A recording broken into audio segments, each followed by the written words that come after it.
I never expected that a call from my grandmother would trigger such a cascade of memories and emotions.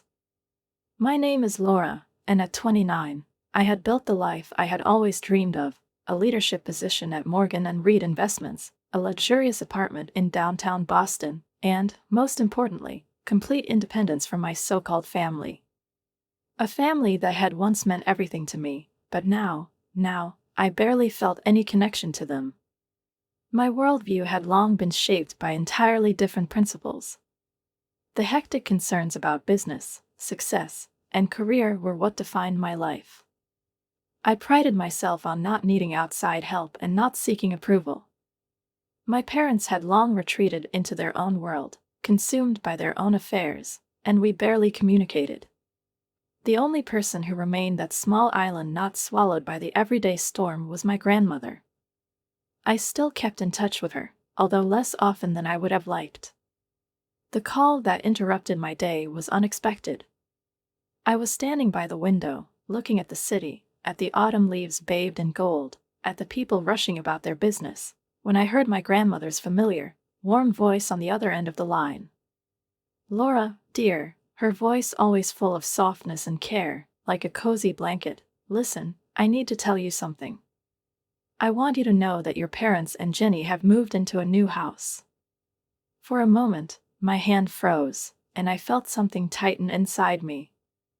My parents moved. It hardly seemed important to me, but something in those words made my heart clench slightly. Jenny, my younger sister, whom I had barely seen in recent years, always in the shadow of my more successful life, a life I was building, with little room for old, inconspicuous memories. I could hardly recall the last time I had reached out to them or even cared about their affairs. A new house? I repeated, even though I already knew the answer. "So, they don't want to invite us?" My grandmother fell silent, and I could hear her as though she were gathering her words, choosing them carefully, with some tension. "They're planning to have a housewarming in 3 weeks," she continued, and I sensed something more than just concern in her voice. It was indecision, anxiety, something heavy she couldn't hide. "But, Laura, I think it's better if you go. Grandpa and we can't, dear. The noise, the bustle, there's just too much of it, and your grandfather, as you know, suffers from arthritis." I couldn't help but smile, though I couldn't understand why such a reaction came at that moment. Too much of everything. What did this mean to me? Why did it touch me more deeply than it should have? "You're saying they want to have a housewarming. And you and Grandpa won't go?" I wanted my voice to sound untroubled, but I still couldn't shake the feeling that there was some detail in this conversation that was bothering me. "No, dear, we don't feel well enough for all that noise and bustle. I'll stay with Grandpa, as always." "You know how it is," my grandmother said softly, and I imagined her cozy armchair, where she spent most of her time. She was probably knitting another scarf, as she always did. It had become her habit, her way of coping with loneliness, with age, with the illnesses that never left her. I pictured her sitting at home, in her little armchair by the window, in the dim autumn light, peacefully going about her life, as always, asking nothing of others. And Grandpa? Arthritis, that was probably the main thing that defined his days. The constant pain he had to endure, despite all his efforts. I could imagine him sitting beside her, losing his strength and unable to change anything. A strange feeling, guilt mixed with confusion, washed over me. Why did this bother me so much? Why couldn't I just forget about it, as I usually did? "I'll understand if I can't make it to the housewarming," I said, though I felt my thoughts drifting elsewhere. "Just pass on my congratulations to them. You know how busy I am." My grandmother didn't answer immediately. She must have sensed it in my voice, that I didn't fully believe my own words. Words that had always sounded plausible, but which I no longer believed myself. "Laura," her voice became soft again, "I understand you have your own life. But remember, dear, we're getting older. Time doesn't wait. I want you to be happy. But your family, they're still important. Your parents, Jenny, you can see them when everything is ready, if you want. It was these words that made me stop and think. I looked at my phone, and it felt as though I had been doused with ice-cold water. The likes and comments were flooding in, former classmates, colleagues, even some distant relatives. It seemed they were all amazed by my obvious success. It was strange, as if I had finally taken off the mask I had worn for years. Up until that moment, I had always hidden my life behind images of success that had little to do with reality. Now, as I found myself in the spotlight, I couldn't shake the feeling that people didn't see me for who I truly was. They only saw what I had chosen to show, and now they thought I was the image they had so often seen on social media. But I had never been like that. I had a life full of emptiness and silent walls, a life no one ever peered into. And that was the life I had chosen. The next morning, my phone rang again. An unknown number appeared on the screen. I hesitated for a long time, but eventually picked up the receiver. "Laura, it's Mom." Sarah Mitchell's voice came through the phone as though she considered it the most natural continuation of our conversation. My stomach tightened in surprise. I hadn't heard her voice in years. Before I could say anything, she continued, clearly trying to sound as natural and cheerful as possible. "I got your number from your grandmother," she said, as though there hadn't been decades of silence between us. I could imagine her face, stretched into a smile, the sincere mask she always wore to hide something deeper.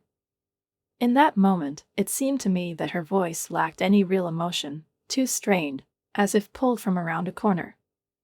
"I saw your pictures online. Your apartment is impressive," she continued, and I could feel her justifying her silence all these years. "We never suspected everything was going so well for you."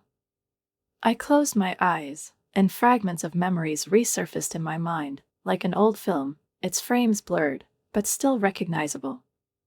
They hadn't noticed, hadn't cared, and now they dared to talk about my life as though we were one big happy family. Suddenly, I wanted to rip away that veil from them, throw everything that lay behind their polite hypocrisy right in their faces. But I stayed silent, just listening to her voice, like background noise that I could turn off at any moment. "Of course, you didn't know," I whispered barely audibly, but was met with another stream of words, as if she were trying to convince me that this wasn't just empty formalities. "We didn't think things were going so well for you. And we'd like to invite you to our housewarming. We haven't seen each other in so long, next weekend," she said, and I caught a note of pressure in her voice, as though she were trying to make this invitation something more than just a word. She was talking, but I wasn't really listening anymore. All I could think of in that moment was how awkward, how false everything sounded. So now they decided to invite me to their new home? After I had achieved everything they couldn't or didn't want to understand? After I had finally become something more than just their daughter, who never had a place in their world? "Don't you want to come?" Her voice became too insistent again, though she was clearly trying to mask the desperation that slipped through her words. What did she mean by that? Glad? When they hadn't cared about me, when I had tried to seek their support and they had either been silent or disappeared? When I had been alone, but over the years spent alone, had learned to build my life without them? My face froze, and my eyes couldn't tear themselves away from the window. People hurried below, each absorbed in their own affairs, and I realized that I might never get back what had been lost. Family, they say. But is that really a family if every time you try to say something, you're told it's not important? Didn't they show me what it was like to be alone? "I'll think about it," I said coldly, trying to hide how this call had really brought me back to my childhood, to the years I had long buried, trying to forget them. "Thanks for the invitation, I'll think about it." There was a few seconds of silence on the other end, as if she had expected a different answer. But I was already ready to end the conversation. "All right," she said, with a slight, strained smile in her voice. "We'll be waiting for you." I hung up the phone, sitting on the couch, feeling something cold, heavy, an oppressive rise up from the very bottom of my chest. "Mom, I got the lead role in the school play," I announced one evening, just like when I had so many hopes, when the world seemed almost beautiful. I remember sitting in the kitchen, staring at an old newspaper my mom had left on the table, trying to catch her attention. She, not looking up from the first voice recording of Jenny, responded absent-mindedly. "That's nice, dear." As if not only had I not gotten the lead role, but I didn't even exist. Her words sounded empty, with not a spark of interest. It was so typical that I didn't feel any pain or disappointment. I simply accepted it as fact, like everything else that happened in our home. Mom was never truly there. When I tried to share my small joys or achievements, she was almost always busy with something more important. Soon, I stopped telling them about my successes. Why? They didn't notice. I had another life, one that felt more real, more alive. I started riding my bike to my grandparents' house after school. There, someone actually cared about me. There, in their home, I could feel that I mattered, that my success meant something. Those were the moments when I could believe again that there was a place for warmth in the world, even if there wasn't much of it in other places. When I arrived, my grandmother always greeted me at the door with a smile, and my grandfather, as always, would show me his old report cards. Beaming with pride, he would say, "My wonderful girl." Those words were like balm to my soul. They remembered every one of my birthdays, every school event, even when I won the science fair in 5th grade. They were the only ones who truly celebrated my victories, who believed in me. My parents took Jenny to her dance recital that day, and I was left at home alone. I remember asking my mother, with hesitant hope, "What about my birthday? Are we going to celebrate?" "Of course," she said. "We'll have cake when we get back. But later, because Jenny is tired from dancing. We won't be home until late evening. But we'll celebrate, I promise." I hoped I believed her words, although something in her voice made me doubt. But, as always, they never came back that day. My birthday passed without cake, without congratulations, without any special words. It was empty. It was the same as always. And yet, despite all of that, I kept seeking their approval. All the time I thought that if I became good enough, if I did everything right, if I reached great heights, they would see me. The expectation of that gaze was like a hidden hope, like an invisible thread connecting me to those who, it seemed, had never noticed who I truly was. But of course, I was wrong. With each passing year, that hope grew weaker.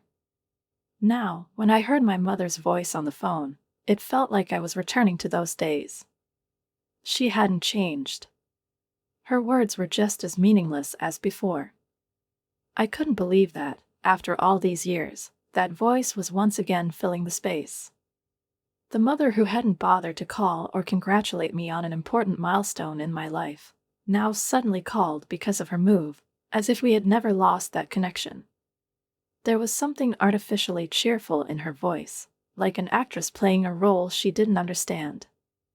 "Laura, I saw your pictures online. Your apartment is impressive," she said. "We didn't suspect that things were going so well for you." "Of course, you didn't suspect," she added, as if justifying her silence. "I thought you would never bother asking us about it." "Well, never mind. We're having a housewarming next weekend. Could you come?" I didn't want to say anything, but I felt my chest tighten. Of course, now that I had succeeded, they were thinking about it. That evening when I wasn't allowed to celebrate my birthday came back to me, like the darkness I had fallen into. Was it really that little that was needed to spark their interest? But what could I say? I had waited for years to hear these words, and now, when they came, I didn't know what to do with them. I replied coldly, "Okay, I'll think about it." Then I hung up, sitting on the couch in my apartment. The walls, which had once been empty and cold, now felt almost warm, but I still felt lonely. For so many years, I had tried to find my value in the eyes of others, and it seemed I never found it. I snatched the phone from her hands, and she screamed in fury. "Give it back, Laura." Her voice was full of rage, as if I had committed some unimaginable crime. "No, you," I said, and in that moment, everything inside me clenched. We both knew this phone wasn't just an object. It was a symbol of power and control, which Jenny used to manipulate everything around her. "You're grounded. Go to your room and think about how you treat people." She stomped her foot, shouting threats that she wouldn't tell our parents how I had hurt her. I knew this wasn't just a fight, but another of her little theatrical performances to claim another victory for herself. I felt her words fall on my chest like stones, but despite this, I stayed calm. Someone needed to explain to her the consequences of her actions. When Mom and Dad returned home, I already sensed that this dramatic performance was waiting for me. And, as always, Jenny didn't disappoint. She put on a real show, her crocodile tears flowing in rivers, while her face twisted into theatrical expressions. I had grown used to her manipulations, but I still couldn't remain indifferent. She twisted her tail as though we were all her audience. And then she hit me. The moment was so vivid, I could hardly believe it was actually happening. Jenny grabbed my phone, took it away, and without saying a word, locked me in my room. My nerves almost snapped. At that moment, I felt her turning my life into her battleground, where the rules were set by her. But I didn't scream. I never hit her, never played her game on her terms. I said calmly, "I took your phone because you showed disrespect and ruined my study materials." Her face immediately turned pale, and I saw how her expression shifted before my eyes. She clearly hadn't expected me to stay so calm, not reacting to her provocations. But, as always, Mom and Dad believed her words. Mom looked at me with disbelief, her face reddening with anger. "How dare you touch your sister?" Her words were like a whip, and each one made my heart tighten. I couldn't believe that she was once again on her side, as if I were the one at fault. "I didn't give you the phone," Mom said, and I felt my strength drain away. She was always on her side, always. Dad, standing in the doorway, with an expression full of outrage, demanded that I be grounded for a month. I couldn't believe my ears. "You won't go anywhere except school." His words sounded like a sentence, as if I were a criminal. He didn't know what had really been happening between us. He didn't know how it all was. I stood there, gritting my teeth, trying to understand what had just happened. How had I ended up in this foreign world, a world where I was guilty even though everything was the other way around? A world where I was the one who always endured, who stayed silent, who made compromises. But at that moment, standing in front of them, I realized I couldn't take it anymore. "This makes no sense," I said, trying not to let my voice tremble. "None of this makes sense." But, as always, my words went unheard. Jenny's words and her tears were far more important than me. I sat there, letting my phone capture every word, every cool letter, every laugh, every moment of truth that I had always known but had never openly acknowledged. My hands rested on my knees, and I felt the cold growing in my chest with each passing moment. Years of practice in hiding my emotions had taught me not to show my feelings, especially in moments like this when words felt like knives stabbing into my heart. I had learned to be invisible, a master of disguise. I was a stone amid all these storms, a stone that could overshadow the world around it but preferred to remain still. "I'm leaving tomorrow," I said quietly, and the pride in not letting my voice falter filled me. I felt how that short, concise phrase hit everyone like a slap in the face. It wasn't a decision, but a liberation, the feeling of finally pulling the knife out of your back. I didn't expect my words to have such an effect. Their relief was palpable, like a weight being lifted off their shoulders. I noticed how my father, always prone to silent approval, nodded. That was his way of expressing agreement, and in his eyes, I read everything I needed to know. He didn't like drama, and he didn't expect it. The simple fact that Laura was leaving, that, essentially, solved the problem. No words, no emotions, just the restraint he had followed all his life. A good dad who, as always, stayed in his place, not interfering in our personal dramas. But Jenny, as always, couldn't stay in the shadows. Her voice, excited and piercing, burst into my calm. I'm going to turn her room into a play paradise. A huge TV, a new console, maybe even a streaming setup. It's going to be amazing. Her words struck my nerves like an instrument plucking a string. Hearing her make plans for my absence was painful and humiliating. All she needed was space for her own comfort. Jenny never knew how to listen to anyone but herself. And now, while I packed my things, her enthusiastic plans kept echoing through the wall. I felt how each of her words tried to pull me into her whirlwind, but this time, I wasn't going to let her control my life. That evening, I started packing my things. 18 years of my life fit into 2 suitcases and a backpack. With each item I placed in the bag, it felt as though I was leaving a part of myself behind. My room, which I had always considered a temporary shelter, now seemed foreign and cold. This was not a place where I could stay. There was no space here for me, for my dreams, for my world. Jenny, her life, her needs, it all stayed here, in this house, within these walls. I didn't know where I was going, but I knew for sure I didn't want to stay here anymore. I didn't want to be part of this game, part of this family where I was just a backdrop to other people's passions and plans. Leaving was a decision, but also a salvation. At that moment, I felt a strange emptiness. I wasn't hurt, I wasn't angry. I was just tired, drained, and ready for change. The next morning, I took a taxi. I didn't tell anyone where I was going, didn't look back, didn't seek anyone's gaze. I knew this was my time, my beginning. My life was now in my hands, not in the hands of those who didn't belong to me. My personal life was quieter than even the calmest moments in this world. I didn't crave noise and fuss, but something in the silence always seemed to scare me. When my grandmother called me every week, I still looked forward to those conversations, like little islands of warmth in the vast ocean of loneliness. We usually started with small things, things that seemed insignificant but were always important. Sometimes she would start, "Your sister," and her voice would take on such a softness that I knew what topic was coming. But, already knowing what she was going to say, I gently interrupted her, almost without thinking. "I don't want to know what she..."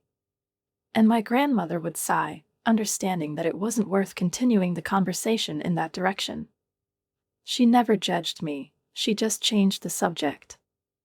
Sometimes the talks would shift to her garden or the bowling league where she had been playing for years. These were her little joys, and I could hear the satisfaction in her voice when she spoke of victories in games or a new plant she had planted.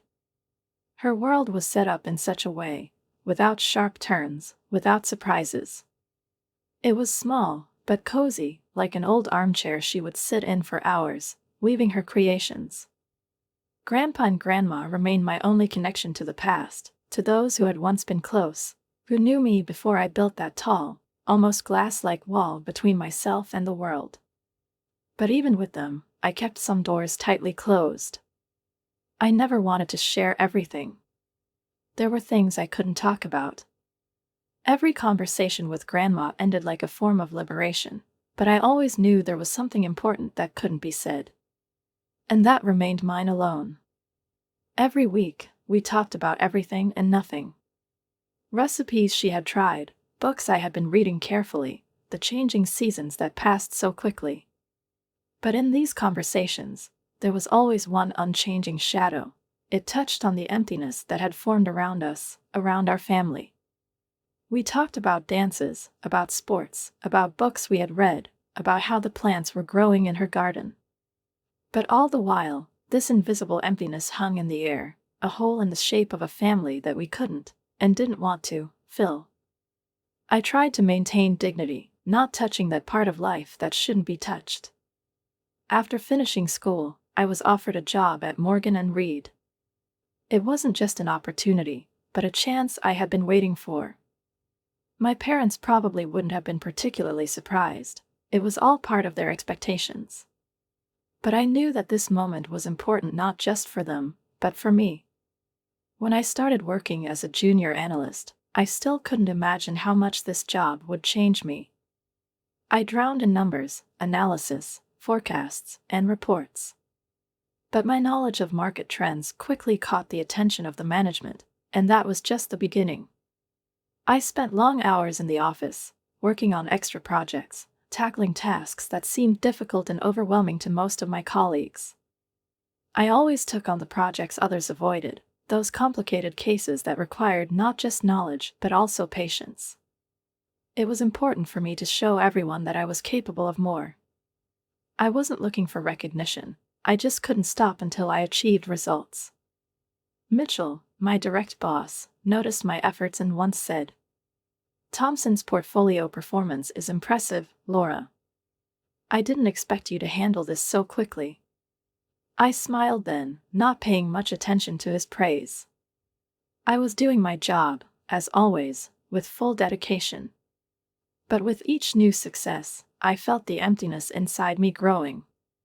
On the outside, I was achieving everything I had planned, but inside, it felt too quiet, too calm. I didn't know what to do with this feeling or how it had begun to affect my perception of the world, and perhaps that was why I kept working, never stopping for a second.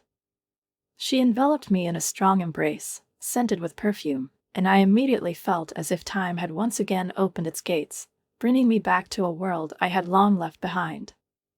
Grandma was here, standing in front of me, her presence absorbing the atmosphere of the room. Her arms, so familiar as they wrapped around me, held me tightly, just as they had when I was a child, when the world seemed smaller and the worries warmer. "Where have you been hiding?" Her voice was full of surprise and joy, as if I had come home after a long absence, as if those years had never happened. Soon, other relatives gathered around me, those I hadn't seen in a long time, and their faces were a mix of caution and curiosity. The chorus of excited greetings and questions filled the room, and I felt as though I were taking an exam. "How do you like the big city?" one of my uncles asked, smiling, though there was an underlying concern in his eyes. "We saw your apartment online." It was my aunt now, her voice tinged with envy. "Why don't you come over? We'd love to take a look." I smiled politely, trying not to reveal the tension inside me, and shrugged evasively. Let them be surprised, I thought. Let them make their guesses. Out of the corner of my eye, I noticed my cousins whispering to each other, comparing my designer outfit with the more modest clothing of those standing around us. Their looks were full of the same curiosity as everyone else's, but I felt neither shame nor irritation. I simply didn't want to get involved in the anxiety that could so easily drag me into the trap of social expectations. And then, my parents appeared in the doorway.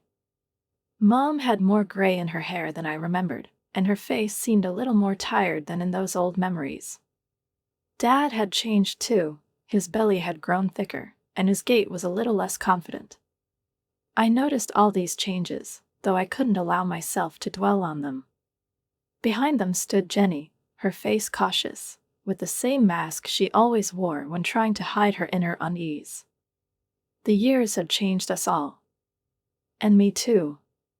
"Laura," Mom rushed forward, extending her arms. She looked as if she were trying to explain everything at once, to make up for everything, and her voice sounded so sweet, so familiar. "My baby. We've missed you so much."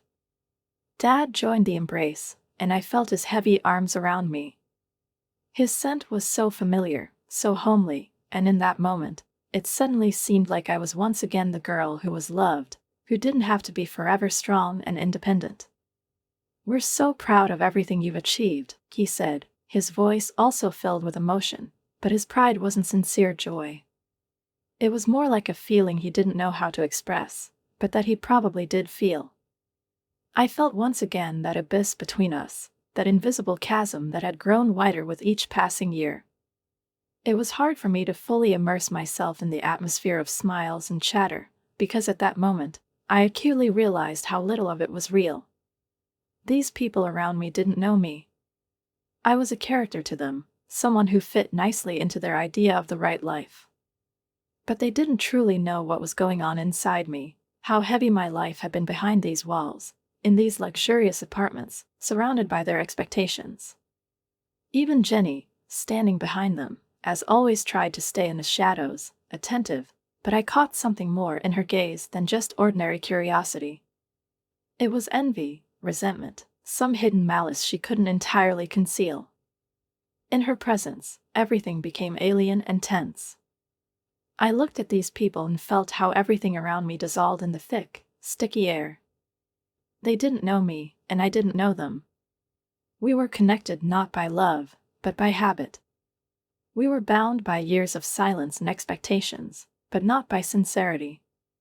In reality, yes, living with Laura had always been difficult. I knew that's what they thought of me. She was spoiled, arrogant, ungrateful for everything we gave her. This was repeated in their conversations and looks when I wasn't around. It was inevitable. This is what my parents thought, this is what Jenny thought, and probably many of our relatives too. After all, I really had run away after graduation, left them, never looked back, never called, never visited. I understood this at that moment, when I found myself back at the center of their world. Their looks, their dissatisfaction, their hidden judgment, it was all once again directed at me. She looked around, assessing everything with a cold attention, as if the scene was familiar to her, as if she had known all along that this is how it would be. My gaze met hers, and I saw that same mix of false sympathy and genuine irritation in her eyes that she always carried. She was a master of manipulation, concealing her true feelings behind a mask, one I had often seen during my childhood.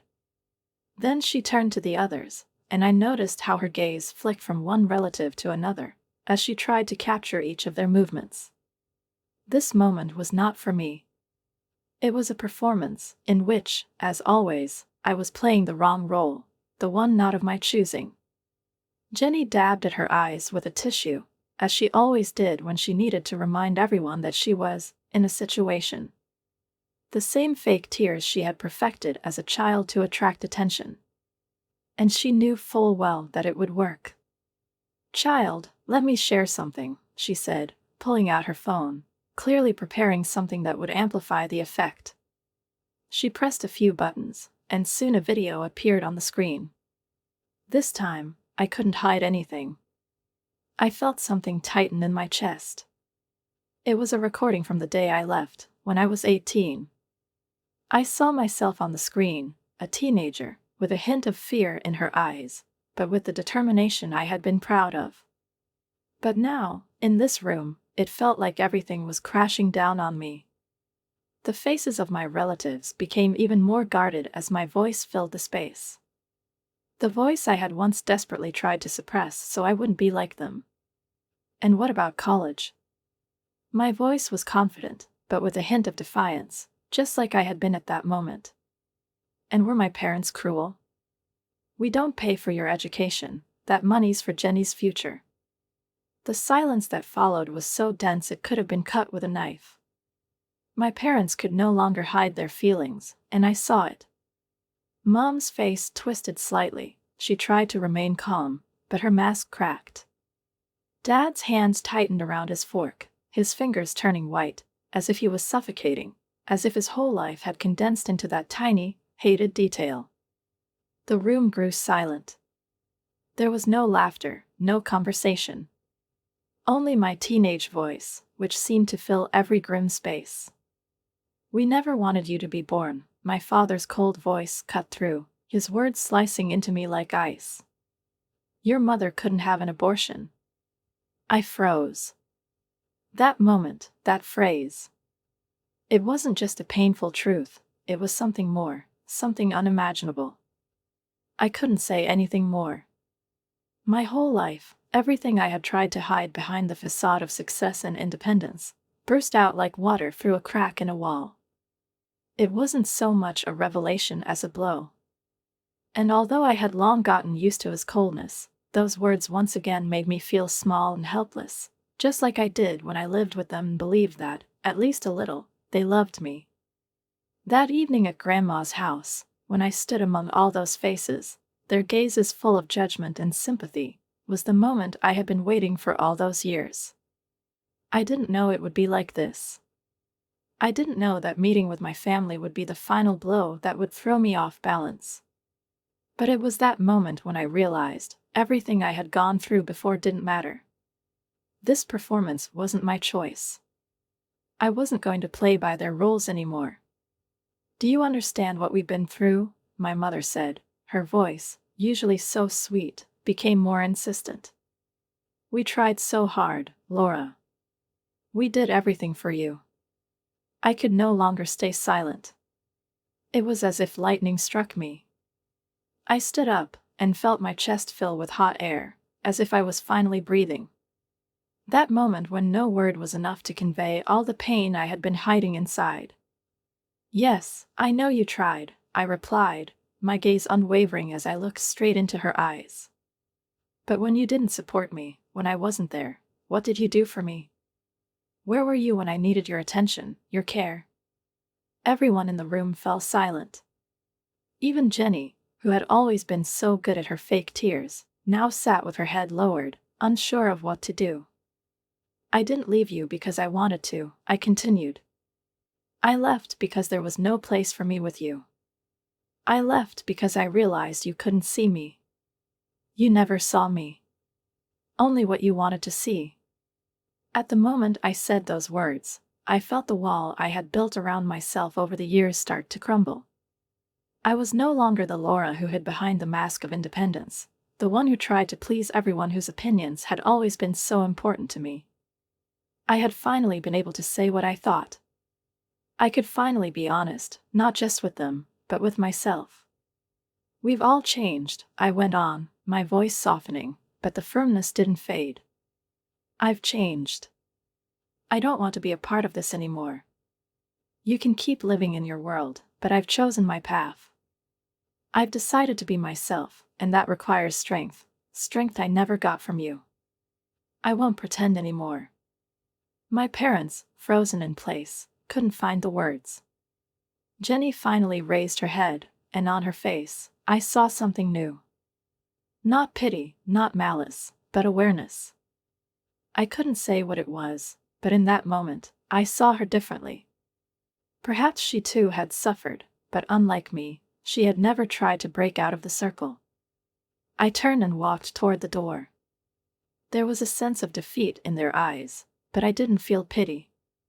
I knew I couldn't stay there. I knew my steps were now leading me to a new life, a new world where I would decide who I am, not who they dictate me to be. As I left the house, the cold wind greeted me at the door, but I felt liberated. I wasn't scared. It was the moment when I made my final decision. I left them to find myself, to never again allow anyone to control my life. I walked down the street, and while I was still part of this world, I felt myself becoming independent. It was a fresh start, a new chapter. And I was ready to write it.